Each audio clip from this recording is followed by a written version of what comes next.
Are you all right, miss? I don't know. Who were those people? They wanted to kill me. Why? They've lost their minds in the epidemic.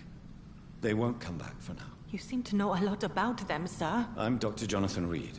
I'm investigating this disease. I am Xiaoxun. Thank you so much for helping me, Mr. Reed. I must go to the cemetery now. Goodbye.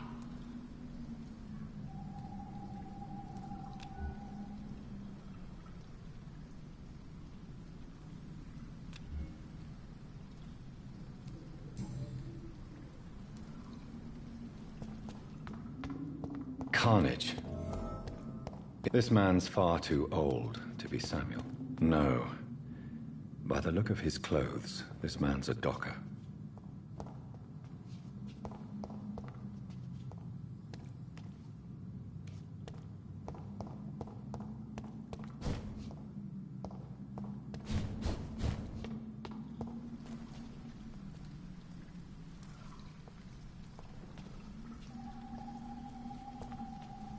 Shouldn't you go back home, where you'll be safe? Maybe later. But for now, I need to talk to my husband at the cemetery, Mr. Reed.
Fancy clothes? This one's a toff! It's a leech! Kill it!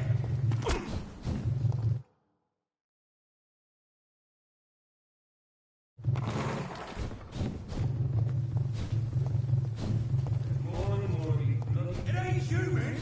Kill it!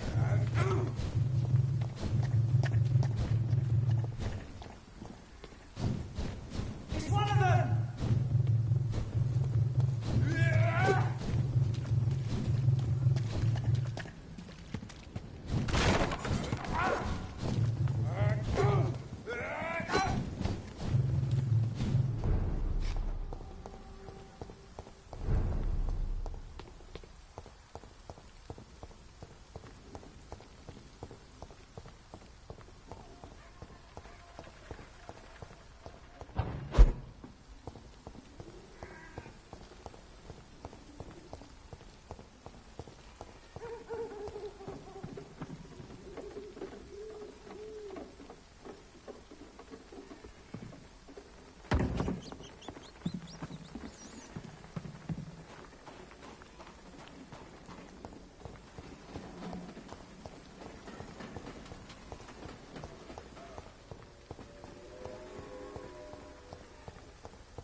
strange man was at the door with a pass for our medical facility. I refused him entry. Darius, how could you know he didn't need our help? His clothes were too finely tailored to be from Whitechapel. Perhaps just a friend of that stray poet who is always about. Richard Nethercott? No, not of the same cloth, this man. I suspect some machination from that journalist. Clayton Darby. Is he still asking questions? Yes. I saw him drifting around St. Mary's Church. I swear he is tracking me just downwind.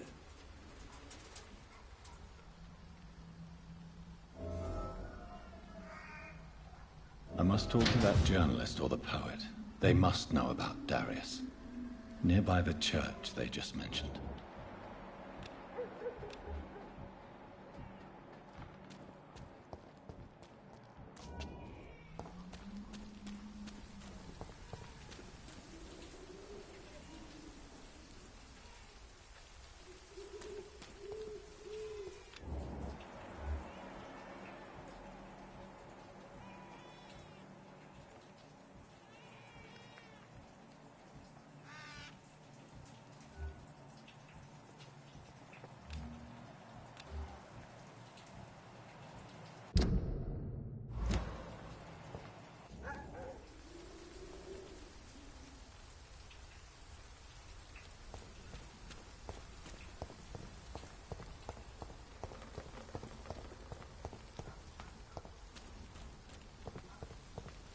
These are bad times. Bad times indeed.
Like me to revive you?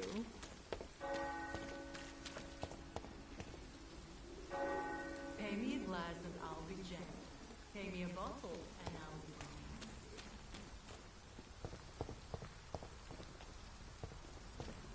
You look so pale.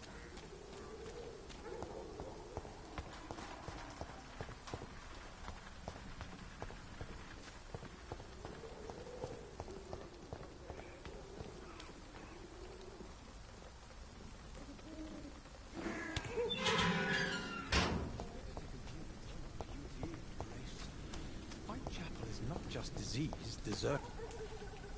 Good evening, Mr. Nethercott. And good evening to you too, my good sir. Can I be of any help? May I ask you a few questions about the district? Extraordinary part of town, is it not? I'll be glad to help you, if I can. What can you tell me about an old man called Darius? Darius Petrescu? Yes, I know him. At first, I thought he was only a small publisher. I invited him to publish my work, but his reaction was pretty clear. Not interested in your talent? Darius is an old political activist who takes delight in printing tracts and lampoons. Those communist activities only require mediocre writing skills. What can you tell me about an old man called Darius? Darius Petrescu? Yes, I know him. At first, I thought he was only a small publisher. I invited him to publish my work, but his reaction was pretty clear. Not interested in your talent? Darius is an old political activist who takes delight in printing tracts and lampoons. Those communist activities only require mediocre writing skills. I'm looking for Dorothy Crane, a nurse who lives in this vicinity. Dorothy Crane. Oh, I love the name. The Crane of Whitechapel. Sounds very mysterious. But, sorry, no, never heard of her.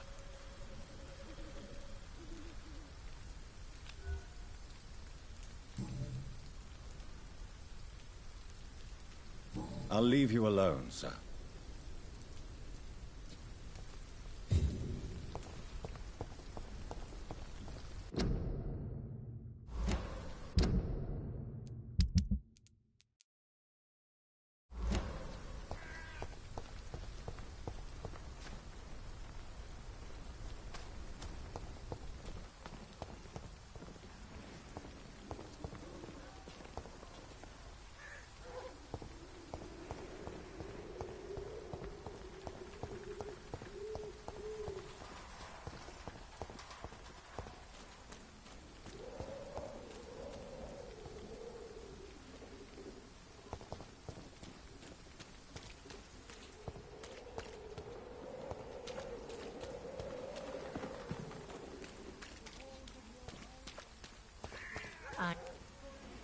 Good evening, Christina. Change your mind, Mr. Reed?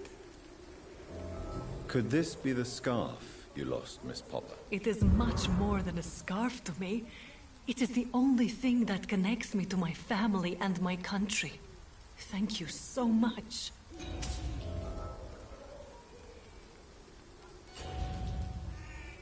Goodbye, miss. Take care of yourself as best you can.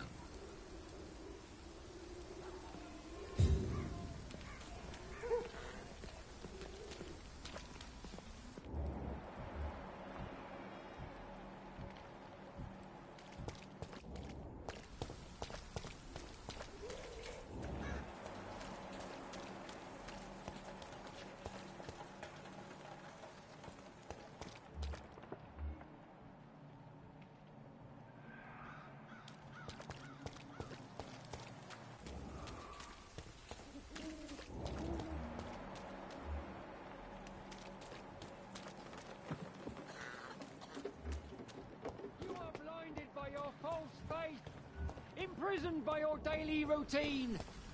Unable to see. Good evening, Doctor. Can I help you? I heard you're investigating an underground medical dispensary in Whitechapel. What do you know about it? Not much, I'm afraid. They are wary of strangers, and I'm not really an acquaintance of theirs. Why do you care? I'm afraid one of the nurses from the Pembroke Hospital may be involved with unsavory activities. Ah, could it be Dorothy Crane? Without a doubt, you are a damn fine journalist, Mr. Darby. What do you know of her accomplice, a man named Darius? I don't know much about the man. He's very cautious. Never goes out. Doesn't seem to have any friends or family. He never goes out? No. A few days ago, he unexpectedly did. I followed him, but it was just a ruse to keep me away from his house. Really? How do you know? He went to the nearest mailbox, but just before posting his letter, he ripped it up and threw it away. He has no relatives at all? No. Except for that strange man, a poet named Richard Nethercott, who sometimes comes by. Darius would never let him in. Where can I find this Mr. Nethercott? He spends most of his time lurking around Whitechapel, talking to himself or declaring verses. These days, you can usually find him behind the church.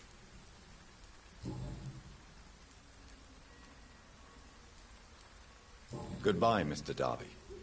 Farewell.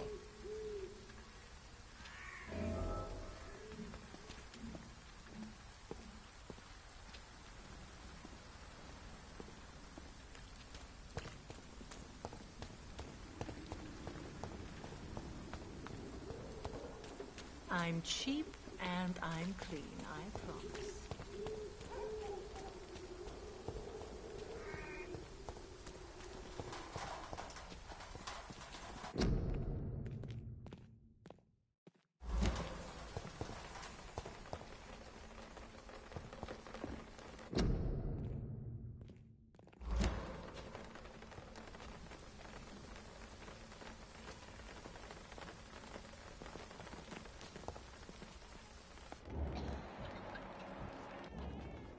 Hello again, miss.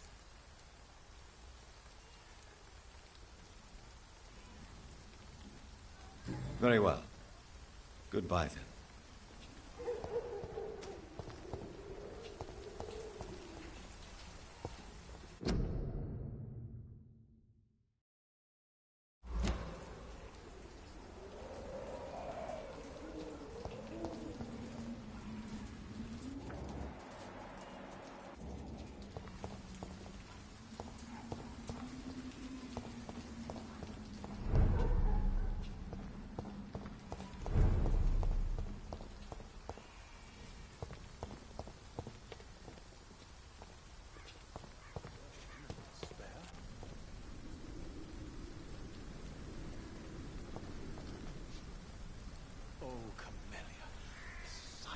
Flower of Whitechapel.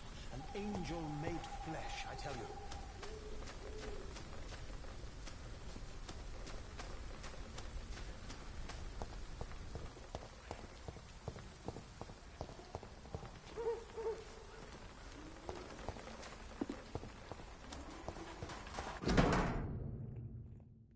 The content of Darius' letter to his children could give me more leverage to enter. Darius is a bit less of a mystery now. It should not be that difficult to incite him to let me in.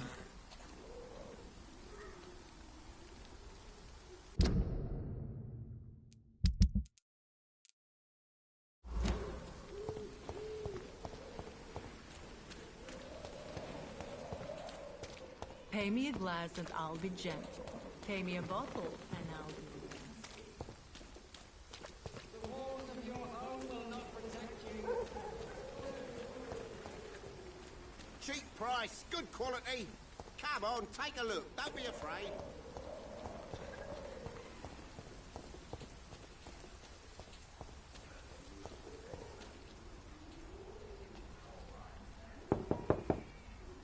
Mr. Petrescu, just 1 minute, please. You again? Go away. Sir, wait. Stop this nonsense. I know Nurse Crane is here. Shall we speak man to man, you and I? All right. Speak up. Don't you see we're on the same side? We fight to help the poor, sick, and abandoned. I'm nothing like you, Mr. Doctor. Yes, you are. You too believe in providing medical care without charge. You know what we have to sacrifice to make the world a better place. I have to admit your words have conviction. All right, I'll let you see Dorothea. Don't make me regret this, though.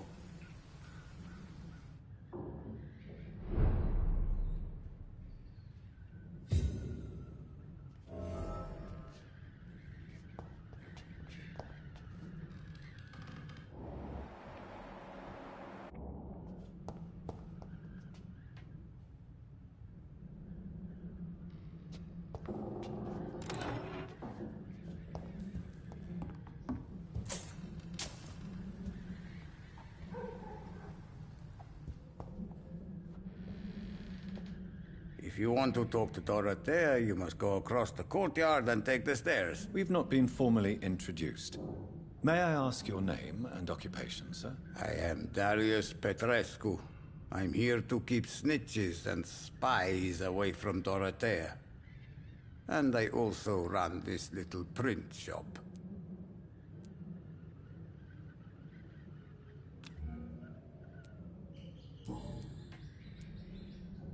How did you meet Nurse Crane, Darius?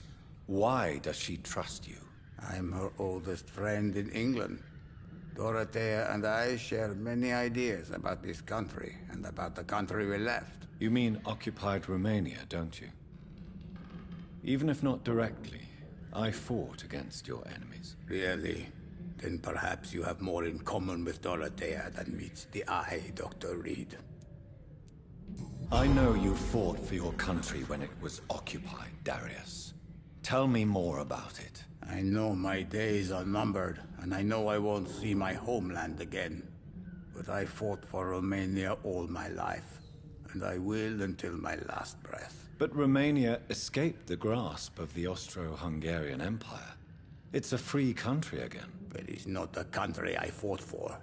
My homeland is not appeased, Doctor. And I still see a dark future ahead for my people. Do you have any family left, Mr. Petrescu? Children or grandchildren? Who knows? I have abandoned my people for so long, they might as well be dead. As dead as I am for them, I suppose.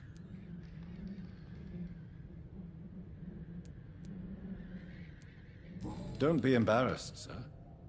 If you must know, my own father disappeared many years ago, and I forgave him. It's quite awkward to talk about our families like this, but... Thank you, Dr. Reed. I appreciate your trust. This war won't last forever. Did you ever think of returning to your country now it's free? No. I have taught strength and determination to my sons and daughters. I'm an old, dying man who only has memories of better times to cherish.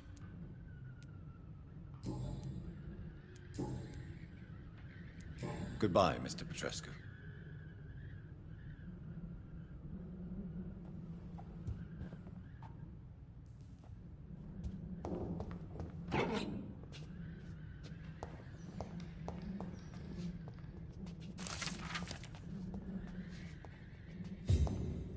It's locked.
I need help! What do we have here, nurse? Patient Razvan Vasily. High fever running on 3 days. Complaints of dizziness, muscle aches, and head pain. Diagnosed with influenza. Treatment? Aspirin and salicin for the fever and discomfort. Liquids for dehydration, but he's having trouble keeping even water down. Thank you, nurse. Anything else I should know? He did lose consciousness this morning, but he's never had convulsions like these.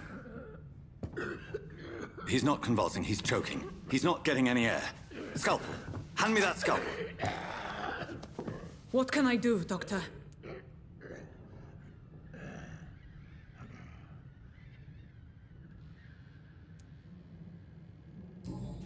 It's too dangerous to operate with these convulsions. Sedative, nurse. Do we have any anesthetics? I'm sorry, Doctor. None at all.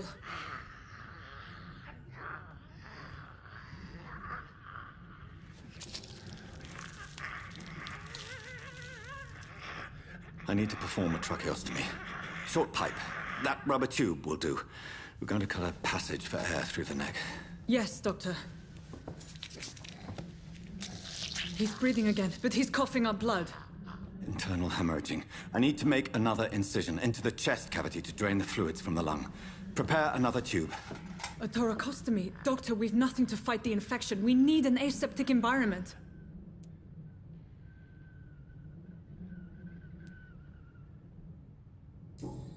Don't question me, nurse. I need a drain. Now. Yes, Doctor.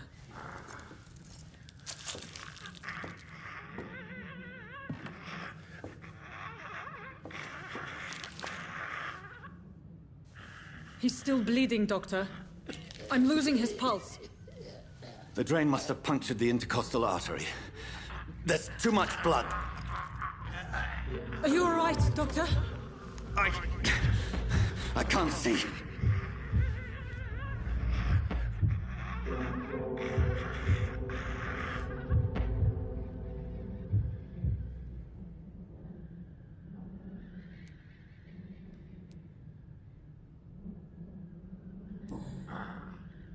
I must first suture the artery. Find the wound. The source of the blood. Needle and thread, Doctor. Good.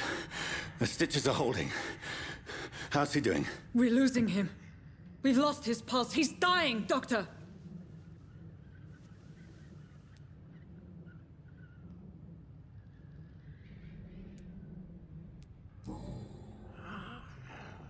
A dose of epinephrine, now. Yes, Doctor.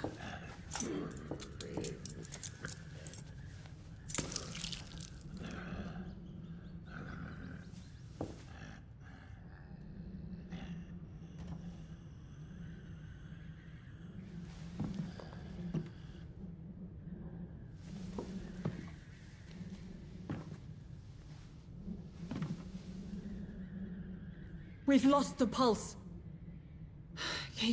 He's gone, Doctor. Nurse, we did everything we could. Truly? Everything you could. Is that how you'll report this in your log? Is this how the war went? Piling up one poor corpse beside the next? This was not an influenza-induced seizure. I've never seen symptoms like these on the continent. Neither have I. But the previous symptoms leading up to this attack were the same, indistinguishable from the epidemic. No. There was something more vile in these reactions. Something primitive. There have been numerous reports of mental breakdowns caused by the fever that accompanies the flu itself, Doctor. Yes, but... I'd best take some samples of the blood for analysis.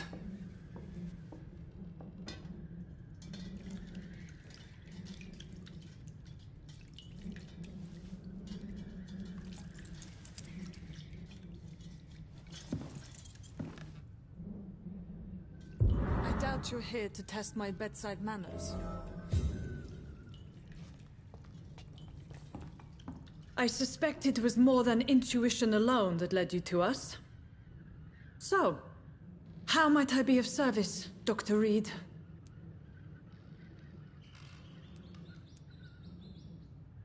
Your heart might be in the right place, but you can't carry on with this blackmail. For God's sake, Dorothy, it's extortion. It's a serious crime. Doctor, you think your warnings scare me? I've stolen and plied, blackmailed and lied, but what else am I to do? I'm all these people have.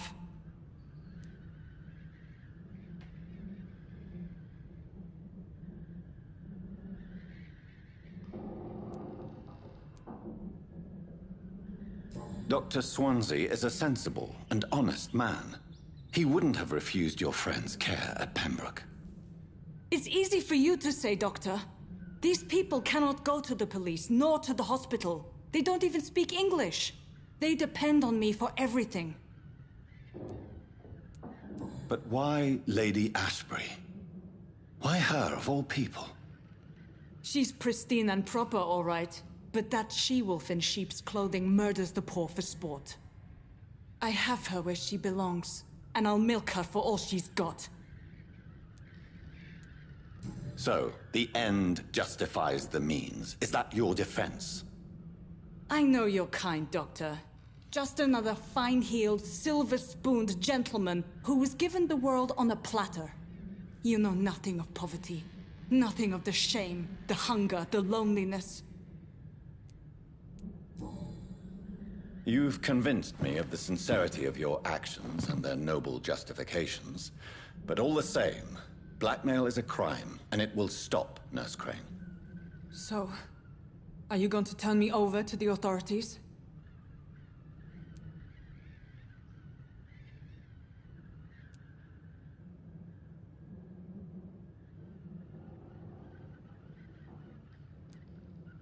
Listen very carefully, Dorothy. You will erase from your memory everything you pretend to know about Lady Ashbury and Pembroke Hospital. Let that rich bitch off the hook over my dead Nurse body. Crane, enough. Listen as if your life depended on every word. I know you've a generous heart who gives freely to those in need, but you shall walk away from the shadier streets of your business. I will never abandon... Dorothy, the discussion has come to a close. Your clandestine activities in the Resistance are over. Let it go. I'll let it go. Yes. All gone.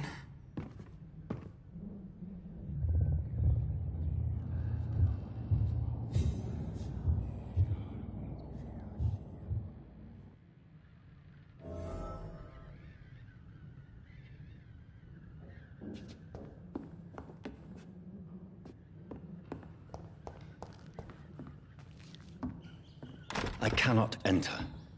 It's locked. It's locked, all right.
The Swanborough cordial can be the answer to all your problems.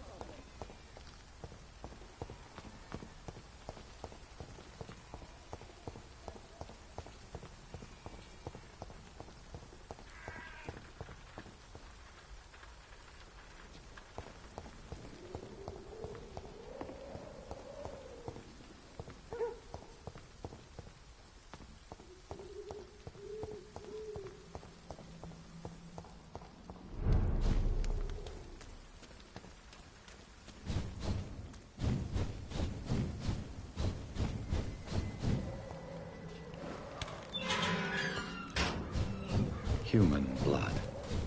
Whoever left these marks did so deliberately.